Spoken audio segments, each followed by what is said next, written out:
Welcome back, everybody, to yet another episode of Spook Score. Spook Score! I'm Chris. I'm Nick. And this is the show where we review spooky movies in a franchise in a row until they get the dreaded candy corn. Man, I cannot talk today. No. Yeah. Anyway, today we watched Scream 4. So this takes place 10 years after Scream 3. Sydney has returned to Woodsboro to promote her new autobiographical book.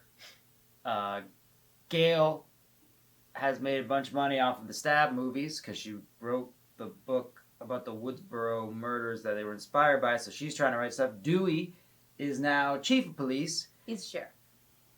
Sheriff. And we are introduced to who's the cousin?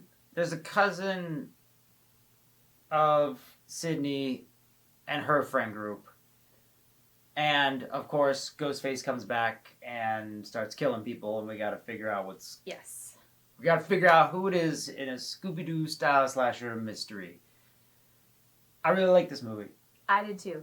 Yeah, I really enjoyed it, especially coming off the heels of Scream 3. I think it was good that they waited so long. A nice long break, and then they made a better movie. They made a much better movie. And it's fun. I think they do a much better job in this movie than they did in Scream 3 of making it meta. Yes. And fun. Like the openings, it's like some people are watching Stab 7. Yes, and then it cuts to people watching Stab 8 or Stab 6. The people in Stab 8 are watching Stab 7. It was like an Inception thing. Yeah, and then we are revealed to the main cast after watching 2 opening. It was fun. Yeah. It was fun. And then you get the opening kill. But yeah, it's a solid one. I would say this is up to this point probably my favorite Scream other than the original. Yes. I think it recaptures a lot of what that original one had. And I would say Ghostface is at his best. He is in this movie. Yeah, his lines are great. He's more conversational and jokey, and he's got a bunch of good one-liners like he did in the original. He's much more conversational. And that's what I want from Ghostface. It's not what I want from all slashers. But from this particular slasher, yes. Yeah, you want him to deliver some really, really tight. He has fun with it. One-liners, and it's really, really good. It came out 2011? Yes. It's very 2011, and I almost think they knew that this would be a time capsule of a movie because they really go in hard with the guy who's a streamer. I was just going to bring that up. He has his headset on, and he's got a little camera on the side of his head, and he's just filming everything. He's like, this is going to be the future.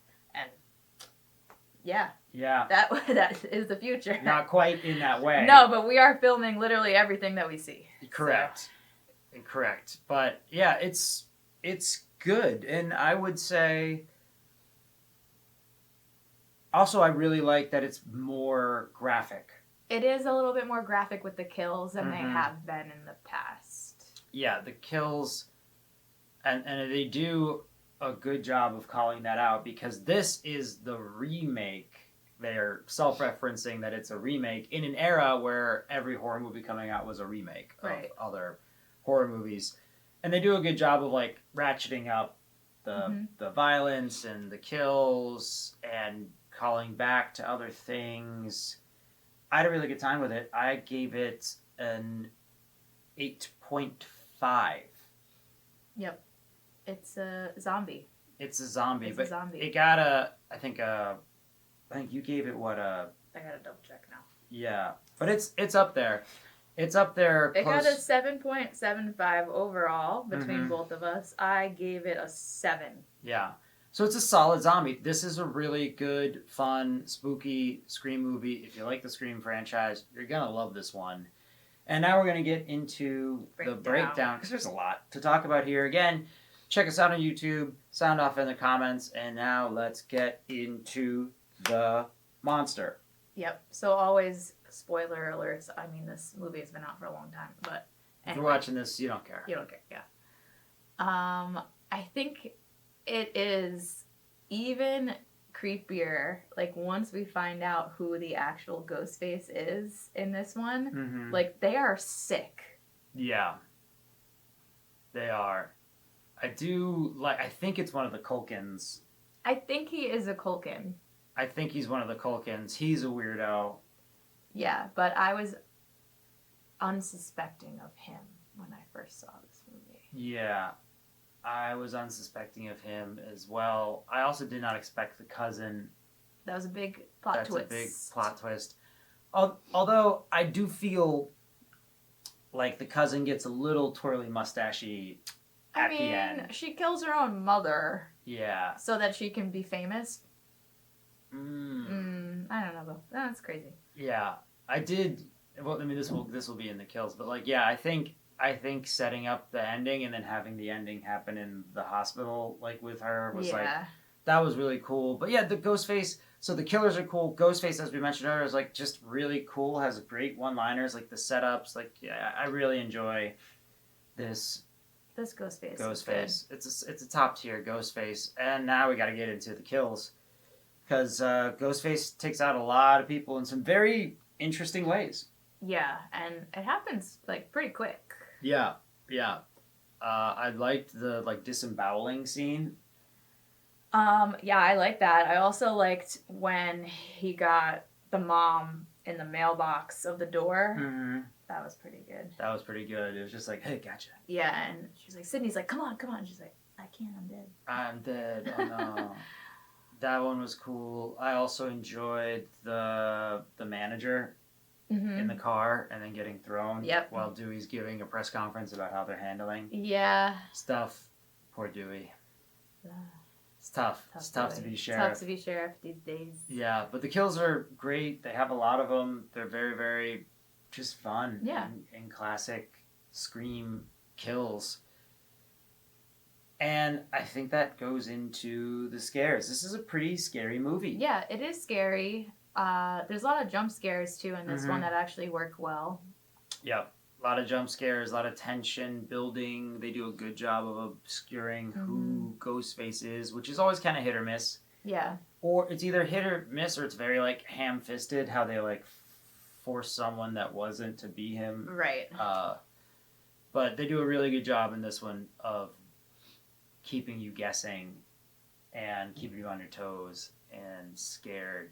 But yeah, I think the scariest thing is like I love the conversations on the phone of like what he's saying, like he's like, I'm in the closet, and they open a closet, and he's like, I didn't say I was in your closet. Yeah. He's across the street. Yeah, he's across the street. It's good. It's really, really good.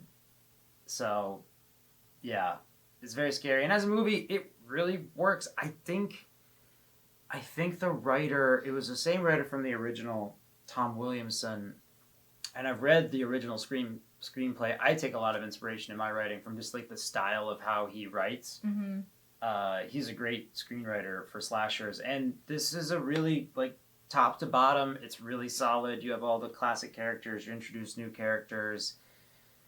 Like everyone has motivation and reasons for what they're doing. The movie is really well done. It's fun. This is a zombie for sure. It deserves the zombie award. It's super fun. And you have some really fun throwaway lines, like when the cop gets killed. Oh, yeah. He's like, fuck Bruce Willis, and then dies. I think they definitely took some, like, final, like, hey, let me just do one more, and, like, a couple throwaway lines, and we're like, we're throwing that in. I also, like, you brought this up when they were like, hopefully this remake will have some nudity in it. Mm-hmm. And you were like, well, originally, Neve Campbell was like, I'm not getting nude in this movie. So. Yeah, she would not get nude in the first Scream, and so they call that out here. And I like the ending, too, of like the clear and they fry her in the head. Although, I will say, Deputy Judy Hicks does not do a whole lot for me.